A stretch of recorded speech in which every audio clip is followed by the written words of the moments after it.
오늘 우리에게 주신 하나님의 말씀은 디모데후서 3장 13절에서 17절까지 말씀입니다.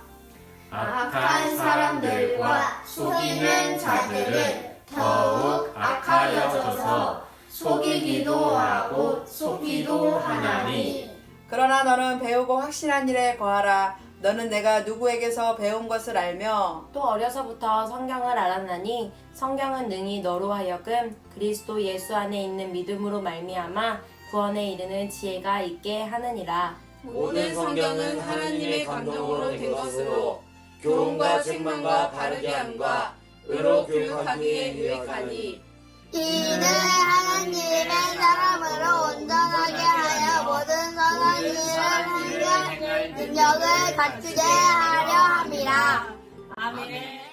어느 목사님이 아주 위독한 환자의 임종을 맞으려 병원에 갔습니다. 가족들도 모두 나가고 목사님과 환자만 병실에 남았는데 마지막으로 하실 말씀은 없습니까? 라고 목사님이 묻자 환자는 아주 괴로워하는 거예요. 유언을 남기라고 그랬는데 굉장히 괴로운 표정으로 힘을 다해서 막 호적거리면서 괴로워하는데 목사님이 말합니다.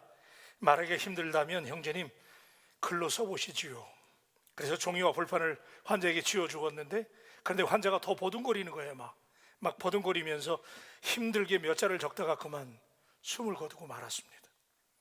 목사는 굉장히 비통한 마음으로 마지막 유언이 적힌 그 종이를 손에 접어들고 병실 밖으로 나가서 슬퍼하는 가족들에게 우리의 의로운 형제님이 드디어 안타깝게도 하나님의 나라로 편안히 가셨습니다.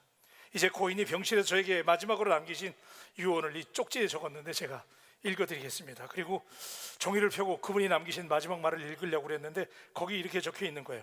이봐 목사 양반 발치워. 당신 호흡기 줄밟았어. 여러분 오늘 이 아침에 우리는 이 본문의 말씀을 이해함에 있어서 오늘 본문이 사도 바울이 이 지상에서 마지막으로 남긴 편지의 핵심이라고 하는 사실을 기억할 필요가 있습니다. 위대한 사도 바울, 그의 최후의 서신, 바울이 많은 서신을 적었는데 마지막 편지가 디모데후서인데 그 중에서도 백미와 같은 말씀이 오늘 본문의 말씀입니다.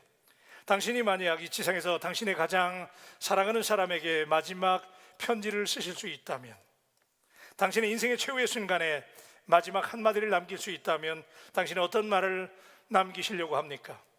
그래서나마도 당신의 인생의 모든 여정을 통해서 남겨지게 될 가장 귀중한 한마디가 될 것입니다. 당신의 평생의 삶의 발자취를 담아낼 수 있는 삶의 생생한 고백, 그걸 우리가 유언이라고 그러는데 여러분 어떤 말을 남기실 거예요? 우리가 그토록 존경하고 흠모하는 대사도 바울은 그의 믿음의 아들이며 신앙의 후계자요 디모데에게 오늘 말씀을 남겼습니다. 그리고 이 말씀의 핵심은 잘 알려진 대로 오늘 14절 말씀에 집중됩니다. 14절인데 그러나 너는 배우고 확신한 일에 거하라. 너는 내가 누구에게서 배운 것을 알며. 사실 사도 바울은 디모데에게 그 당시에 암울한 상황을 설명합니다. 여러분 우리가 안 읽어서 그렇지 2절부터 13절까지의 말씀은 대단히 우울한 상황이 전개됩니다. 마지막 때에 세상이 이렇게 악하고 배약한 세상이 될 것이라고, 희망이 보이지 않는 분위기, 절망적인 굉장히 암울한 분위기, 마지막 때 이런 심각한 위험들이 마지막 시대에 나타나게 된다라고 하는 사실을 묘사하고 나서 디모데에게 그리고 오늘 우리에게도 이런 심각한 영적인 위험, 마지막 때 우리가 겪게 될 심각한 위험을 극복하는 방법을 우리에게 조언하려고 마지막 유언 같은 말씀에 우리에게 이 말씀을 적어주신 것이지요. 그러나 너는 배우고 확신한 일에 거하라는 것입니다. 하나님의 말씀인 경전으로부터 진리를 배울 수 있습니다. 그리고 경전에서 배운 진리에 따라 우리가 계속해서 하나님의 말씀대로 살기만 한다면 우리는 마지막 날에 도사리는 심각한 영적인 위험을 극복할 수 있다는 것입니다. 그러니까 성경을 공부하면서 우리가 교리를 배우고 하나님의 우리에게 허락하시는 그 완전을 향해서 나아가도록 우리가 끊임없이 우리를 교정하고 우리가 하나님의 말씀에 가르침을 받게 되면 마지막 때 어떤 어려운 시대가 온다 할지라도 우리가 그 어려운 시대를 뚫고 나갈 수 있다는 것이지요.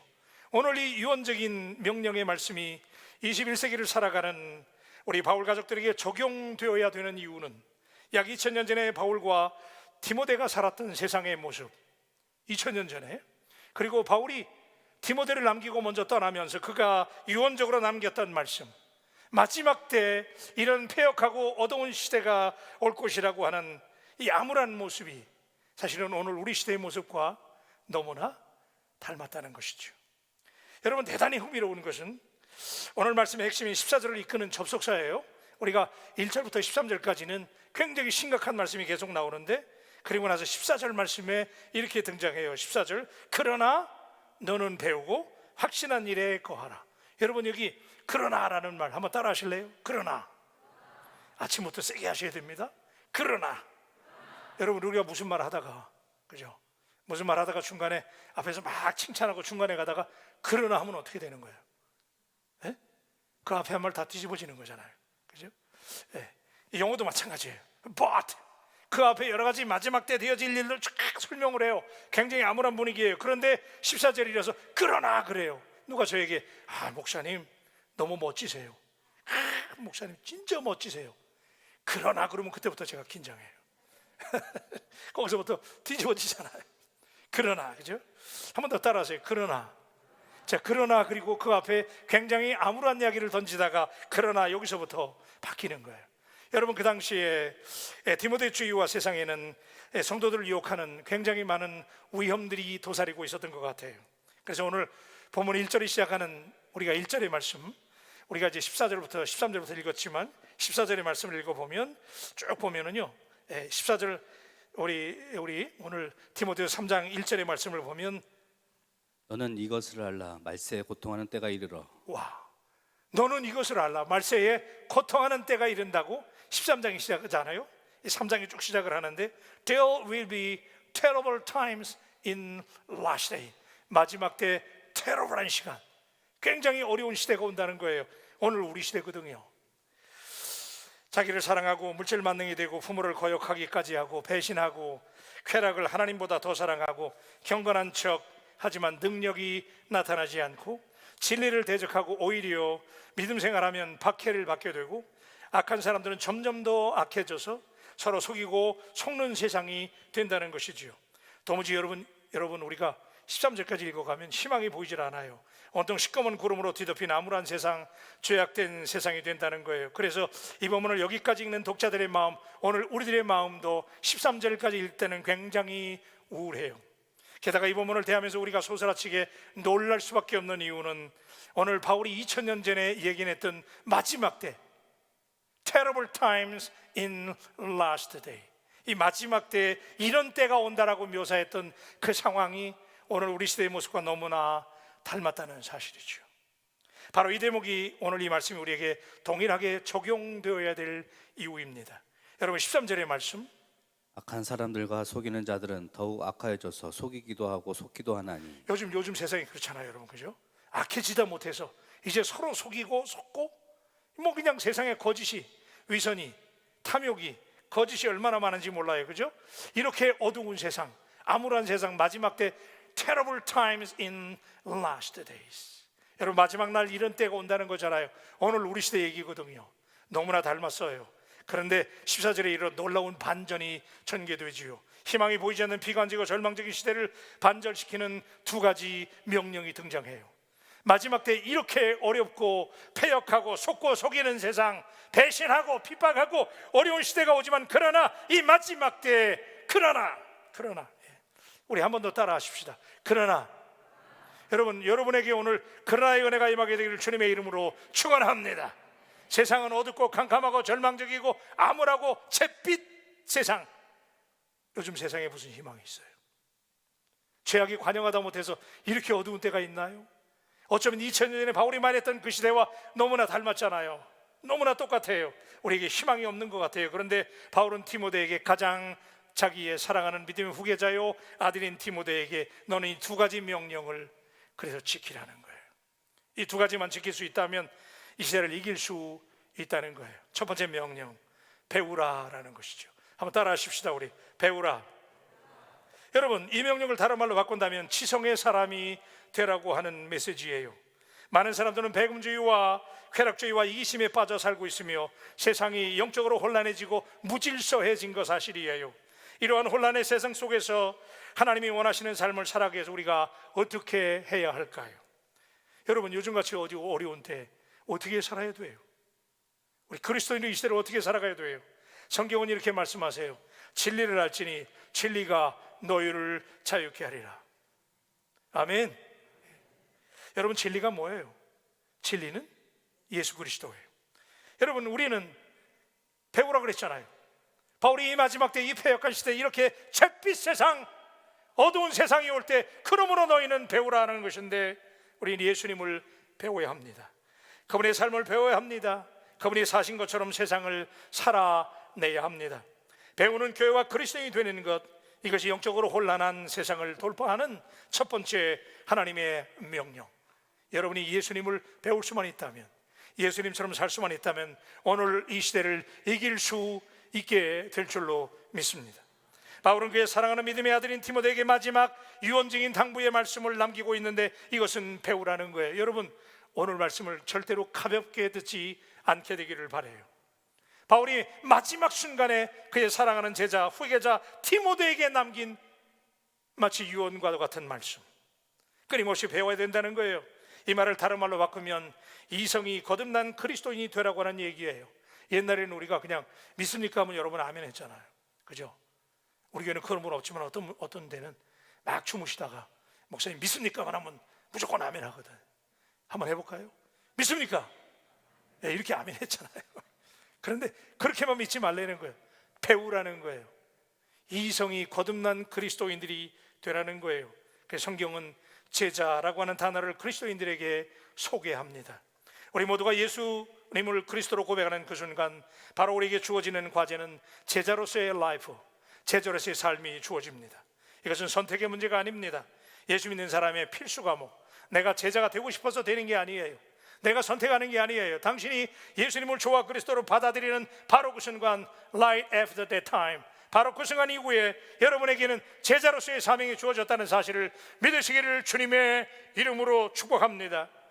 여러분 제자예요. 한번 따라 하십시다. 제자. 예, 여러분 다 제자예요. 예수님이 제자예요. 제자가 무엇입니까? 제자라는 낱말의 사전적인 의미는 배우는 사람을 의미합니다. 그렇습니다. 제자는 배우는 사람이에요. 근데 배우는데, 우리가 배우는 사람인데 그냥 적당히 배우는 것이 아니라 철저하게 배우는 사람. 우리를 향한 주님의 복된 안식의 초청이 있잖아요. 여러분 다 아시는 말씀인데, 마태복음 11장 28절 말씀, 수고하고 무거운 짐진 자들아 다 내게로 오라. 내가 너희를 쉬게 하리라. 이 말씀 때문에 수많은 사람들이 예수님께 왔잖아요. 그죠? 수고하고 무거운 짐진 자들아 다 내게로 오라. 내가 너희를 쉬게 하리라. 그래서 이 말씀에 매료되어서 수많은 사람들이 주님 앞에 돌아왔고, 아마 여러분들도 이 말씀 때문에, 그죠? 주님이 이렇게 우리를 초대했기 때문에 우리가 주께 돌아왔잖아요. 그래서 주님이 주시는 쉼과 안식을 누리게 되는데, 그래서 복을 받게 돼요. 그죠? 그런데 우리의 성경 목록이 거기서 그냥 끝나버리는 게 문제예요. 내게서 와서 쉬어라. 그럼 우리가 복받고 쉬는 거로 끝나버린단 말이에요. 그런데 주님이 우리를 부르신 진정한 의미는 그 다음 절에 계속되고 있어요. 마태복음 11장 29절에 나는 마음이 온유하고 겸손하니 나의 멍에를 메고 내게 배우라. 믿습니까? 그러니까 주님이 우리를 인바이트 하신, 주님이 죄인이었던 우리를 쉬라고 부르신 이유는 궁극적으로 우리가 쉼을 얻고 평안하고 행복하게 잘 살기 위해서 부르신 것일 뿐만 아니라, 거기서 한 단계 더 나가 주님이 우리를 부르신 것은 뭐 하라고요? 예수님을 배우라고. 믿으시면 아멘. 그래서 부르신 거예요. 그래서 우리가 배워야 되는 것이죠. 여러분, 지성의 상아탑인 대학을 다니는 우리 자녀들, 우리 대학생들에게는 그들만의 전공 과목이 있습니다. 우리는 그것을 그들의 메이저라고 불러요. 그래서 미국 애들은 이렇게 불러요. 네 전공 과목이 뭐니? 그래요. What's your major? 그래요. 그러면 저 같은 경우에는 내가 신학을 공부했으니까 My major is theology. 내 신학입니다. 그죠? 예. 내가 philosophy, 내가 철학을 공부합니다. 자기 전공을 얘기하잖아요. 적어도 전공 과목에 대해서는 비전공자들보다 확실하게, 특별하게 나아야 됩니다. 그죠? 그게 전공이니까. 말 그대로 과목에 대해서 전공하기 때문에 적어도 전공 과목에 대해서는 남들보다 확실해야 되는 거예요. 그죠? 그런데 그 전공 과목을 잘 마치면 그래서 취업도 잘하게 되고 그 분야의 직업을 갖게 됩니다. 그렇다면 여러분, 오늘 우리 그리스도인들의 전공 과목은 무엇입니까? 오늘 여러분들의 메이저는 무엇입니까? 대학생들이 그들 나름의 전공 과목이 있다면 사랑하는 바울 가족 여러분, 오늘 여러분들의 전공은 도대체 뭐예요? 오늘 여러분들의 전공 과목은 예수 그리스도가 되시기를 주의 이름으로 축원합니다. 우리가 그리스도인 되기를 결심했다면 그것은 이제부터 저와 여러분들의 삶 속에 전공 과목이 메이저가 예수님을 배우는 일이 되는 것입니다. 그분의 인격을 배워야 됩니다. 그분의 삶을 배워야 합니다. 그것이 내 인생의 모델이기 때문에 나는 그것을 반드시 배워야 하고, 그래서 그것이 내 인생의 전공 과목. 따라하십시다. 전공 과목. 오늘 여러분들의 전공 과목은 이제부터 예수 그리스도를 배우는 일이 되시기를 주님의 이름으로 축복합니다. 다른 건 몰라도, 여러분, 다른 건 몰라도 적어도 예수에 대해서는 예수님이 사신 것처럼 살아야 되고, 예수님의 인격을 닮아야 되고, 예수님이 말하신 것처럼 말해야 되고, 예수님의 인격을 닮아야 될 줄로 믿습니다. 왜냐하면 그것이 여러분들의 전공 과목이 되었기 때문에. 당신은 얼마나 예수님을 배우려고 하십니까?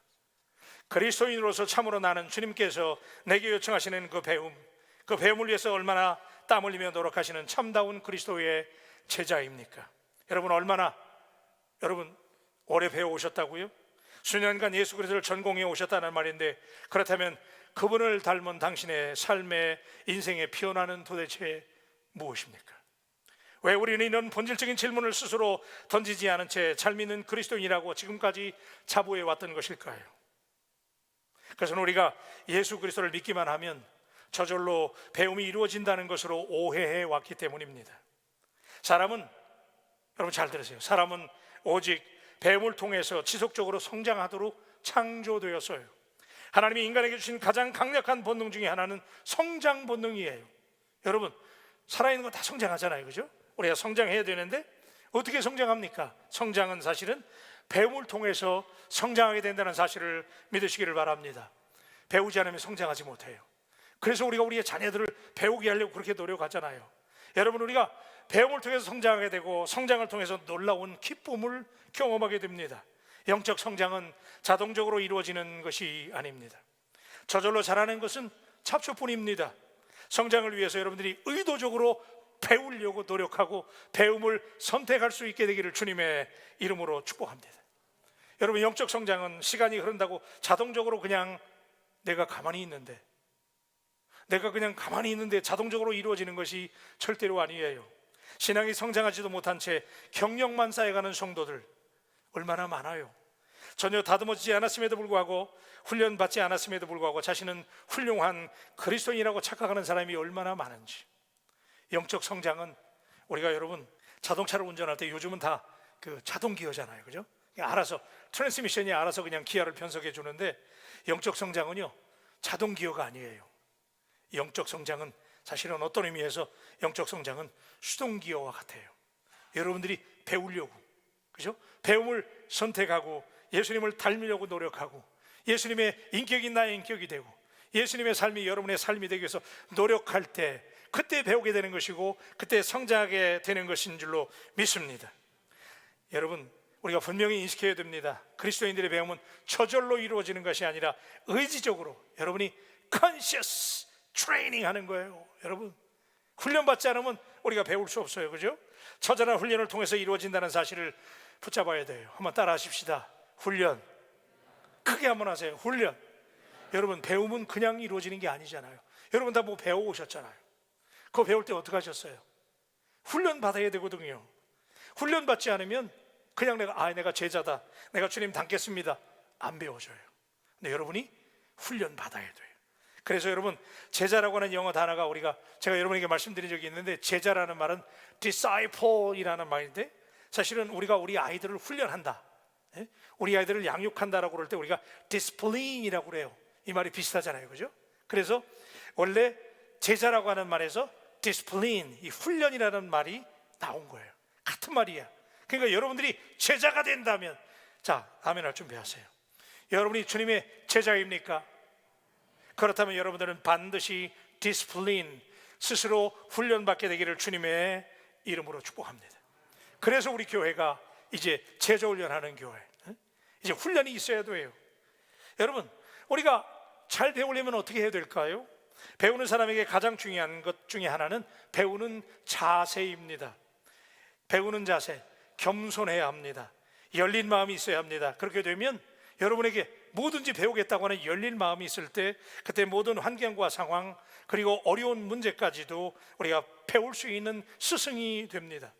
문제 속에 생각보다 많은 답이 있음을 알게 됩니다. 자신의 부족함을 깨닫게 돼요. 겸손한 분들이, 열려있는 분들이 자신의 부족함을 깨달아요. 그래서 배움은 깨달음입니다. 깨닫게 되면 반드시 변화가 따라옵니다. 배웠다고 말하면서 우리가 종종 그래요. 내가 교회 다니면서 제자 훈련을 하고 성경을 배우고 많이 배웠다고 그래요. 근데 배웠다고 말하면서 아직 여러분이 변화되지 않았다면 여러분 잘못 배운 거예요. 하나님의 말씀이 육신이 되어 우리들의 전 존재 속에 녹아들게 되는 것처럼, 말씀이 육신 되신 예수님처럼 하나님의 말씀을 여러분들이 배우고 들을 때, 오늘 여러분에게 선포되어지는 이 말씀이 여러분 속에 말씀이 육신이 되어 여러분의 인생 속에, 여러분의 인격 속에 여러분의 삶을 녹이고 여러분의 삶을 변화시키는 능력이 되시기를 주님의 이름으로 축복합니다. 여러분, 우리가 배워야 되잖아요. 그런데 배워야 성장하니까. 근데 사실은 여러분 언제 가장 잘 배울 수 있냐면 사랑할 때 배우게 됩니다. 이해가 되세요? 여러분, 사랑할 때 잘 배워요. 사랑이 배움의 아주 중요한 비밀이 되기도 합니다.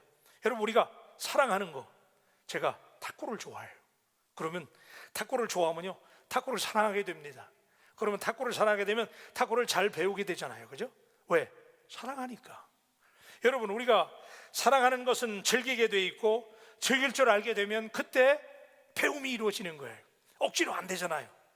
제가 이 말씀을 드린 이유가 있어요. 여러분이 정말 배울 수 있다면, 예수 그리스도의 제자로 주님을 배우기를 열망하신다면, 예수님을 얘도 맞다 그러잖아요 지금.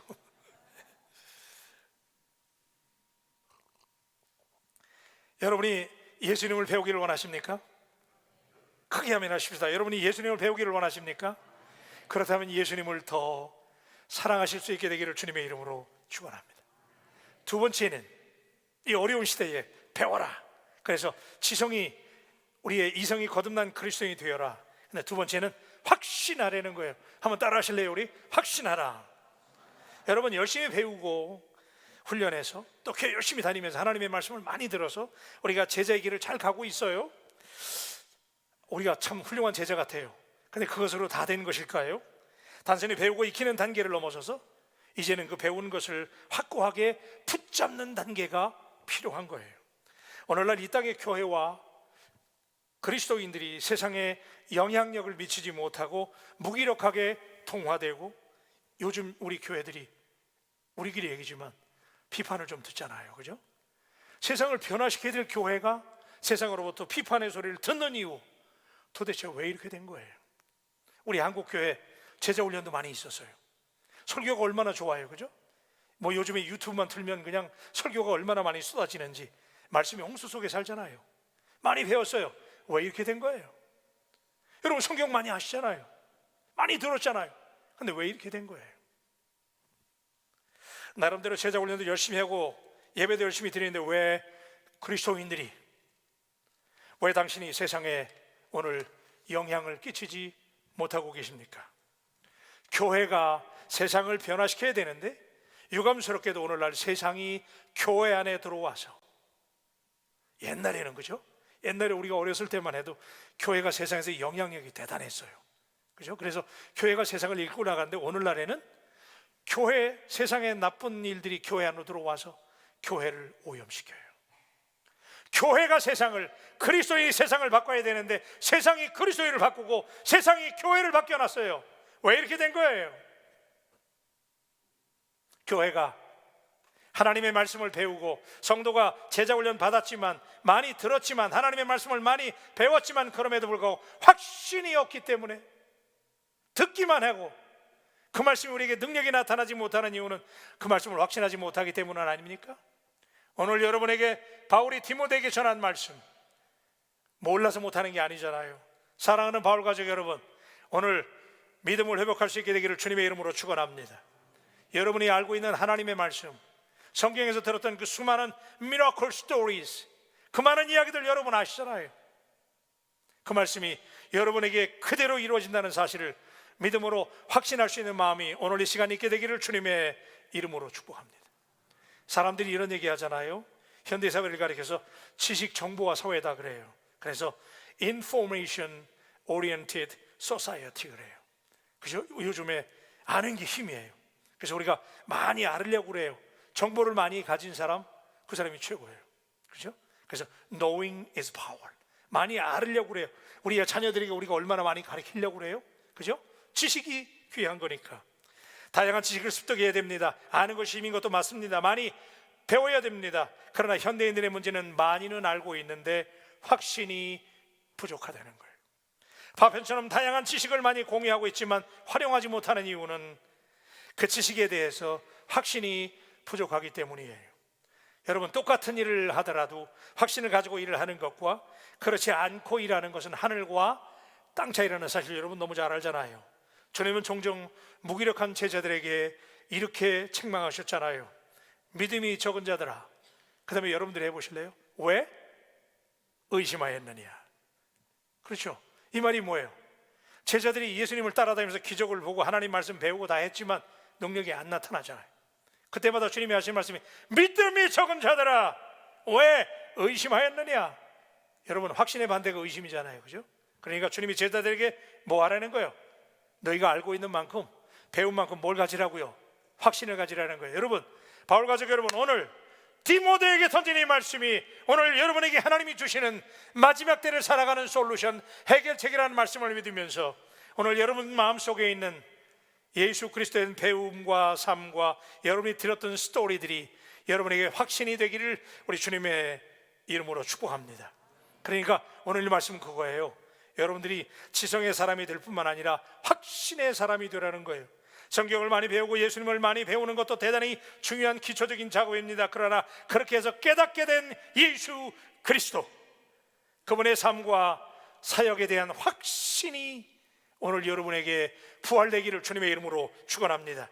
그것이 믿음입니다.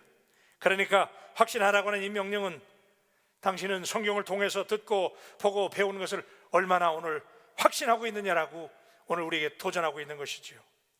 여러분, 여러분이 가지고 있는 그 영적인, 이성적인, 우리가 많이 알고 있잖아요.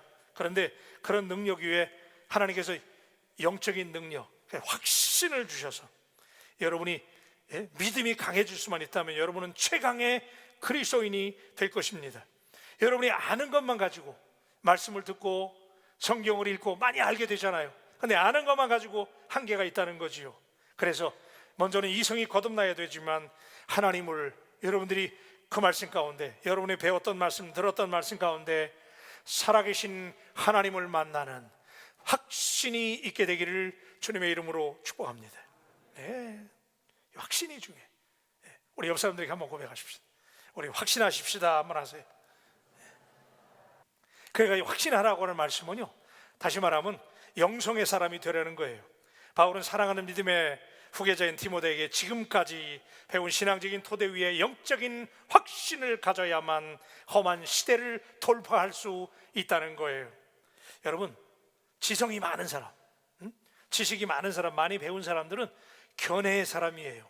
그래서 이 사람들은 a man of many opinion이에요. 이 사람은 많은 의견을 가지고 있어요.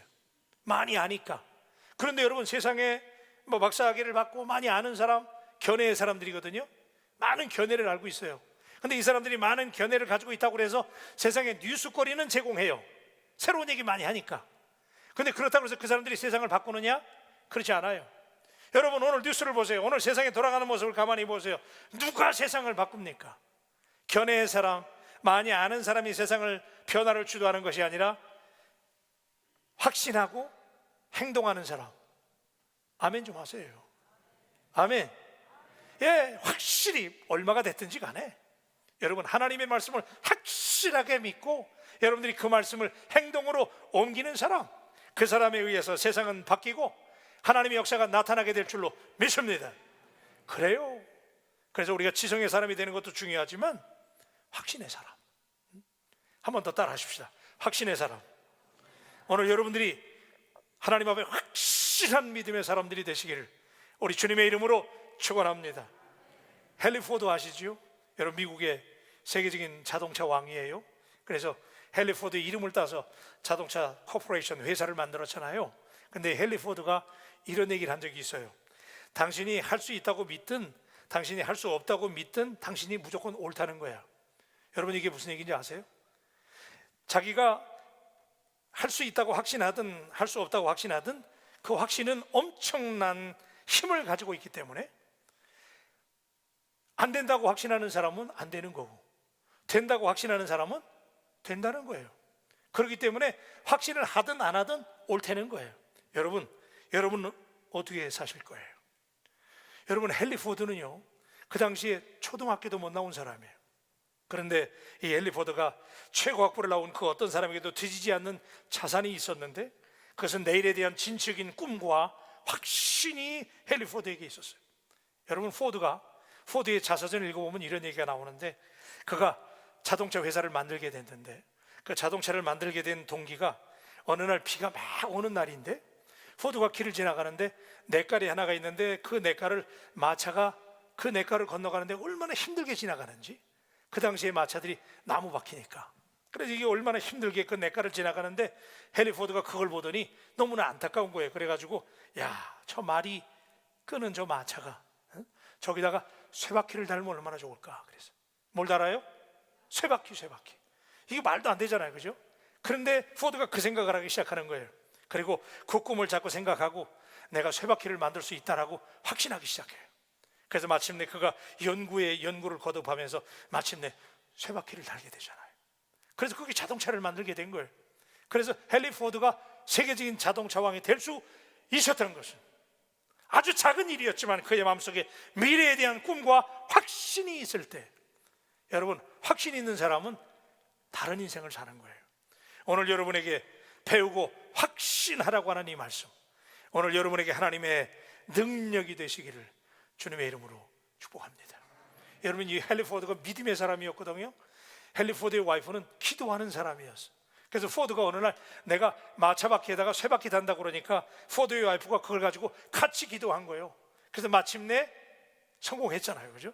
그래서 포드 자동차를 세우게 되는데 그러니까 자동차 왕 헨리 포드는 꿈과 믿음의 합작품으로 그 회사를 만들게 된 건데 여러분 이들 부부가 하나님 나라 간 다음에 사람들이 이들을 기념하기 위해서 디트로이트의 이 자동차 산업으로 유명한 도시인데 여기다가 기념관을 만들고 피문을 세웠는데 이렇게 그 피문에 적혀 있다고 그래요.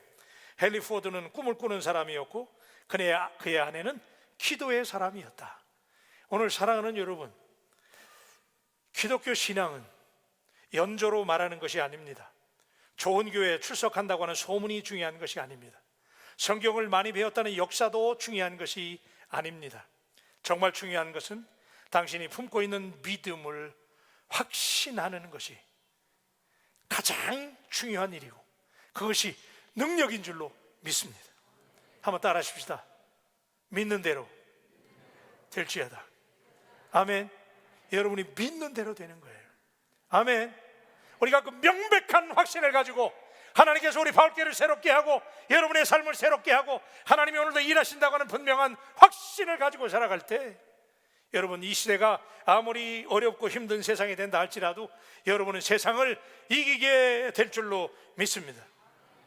동물원에 아기 사자가 아빠 사자에게 물어봤잖아요. 동물원에 갇혀 있는 거예요. 아빠, 우리 목에 있는 이 갈퀴는 왜 있는 거야? 사자들 여기 갈퀴 있잖아요. 그러니까 새끼가 아버지한테 물어본 거예요. 아버지가 대답해요. 야 임마, 우리는 밀림의 왕자니까 무섭게 보이려고 임마 여기 이렇게 갈퀴가 있는 거야. 그랬어요. 아빠, 그럼 우리는 날카로운 이빨 사나운 발톱을 왜 가지고 있는 거야? 임마, 우리는 밀림의 왕자니까 다른 짐승들 낚아채려고 사냥하기 위해서 우리가 발톱이 날카롭고 손톱이 날카로운 거야. 우리 밀림의 왕자야. 딱 그랬어요. 그랬더니 그때 이 새끼 사자가 아빠한테 이렇게 얘기하더래요. 그런데 아빠, 우리는 왜 시방 동물원에 갇혀 있는 거야? 그랬대.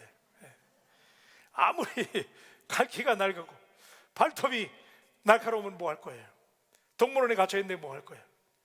오늘 바울 가족 여러분, 여러분이 오늘 그 모습 속에 여러분의 모습이 없나요? 오늘 야성을 회복할 수 있는, 확신의 야성을 회복할 수 있는 우리 바울 교수님이 되시기를 주님의 이름으로 축복합니다. 그런데 말씀을 마치기 전에 제가 정리하려고 그러는 것은, 여러분, 우리가 정말 이 강력한 확신, 한번 따라하세요. 강력한 확신, 이걸 가지려면요 우리 힘으로 안 돼요. 그죠? 이게 우리 힘으로 아무리 노력해도 우리가 확신이 잘 안 돼. 그런데 사도행전 1장 8절에 보니까 오직 성령이 너희에게 임하시면 너희가 권능을 받고 예루살렘과 온 유대와 사마리아 땅끝까지 이르러 내 증인이 되리라 하시니라. 아멘입니까? 여러분이 정말 확실한 믿음의 사람, 그래서 여러분들이 듣고 배우고 또 여러분의 삶 가운데 쌓여있는 하나님의 말씀을 확신할 수 있는 사람이 되기 위해서는 어떻게 해야 돼요? 성령이 너희에게 임하시면. 오늘 사랑하는 여러분, 그러니까 확신하라고 하는 이 말씀은 다른 말로 뭐냐면 성령의 사람이 되라는 거예요. 아멘. 크게 아멘 하십시다. 아멘. 여러분이 성령의 사람이 되어야 돼요. 성령의 사람. 우리 옆에 계신 분에게 한번 인사합시다. 성령의 사람이 되십시다. 제가 말씀을 더 준비했는데 시간이 많이 가서 그래서 정리해야 될 것 같아요. 여러분 따라하세요. 성령의 사람. 여러분 제자들도 그렇고 모세도 그렇고 성경에 등장하는 이 많은 사람들 다 처음엔 빌빌했잖아요. 그죠? 이 사람들이 뭐 말씀을 몰라요? 다 아는 사람이요. 예수님 따라다니면서 많은 거 봤어요. 그런데도 능력이 나타나지 않았어요. 근데 나중에 그들이 변화돼서 위대한 지도자가 되고 세상을 변화시킬 수 있었던 위대한 비결이 어디 있어요? 그들이 성령을 체험해. 여러분 성령님을 사모하고 성령님을 기다리고 여러분이 성령의 사람이 되면, 그죠? 성령님이 여러분 속에 임하시기만 하면, 오직 성령이 너에게 임하시면, when the Holy Spirit has come upon you, you will receive power. 성령이 여러분에게, 성령이 우리 바울교회에 임하심으로 여러분이 확신의 사람이 돼서 하나님의 능력을 행하고 이 어두운 시대를 믿음으로 승리할 수 있는 바울 가족이 되시기를 주님의 이름으로 축복합니다.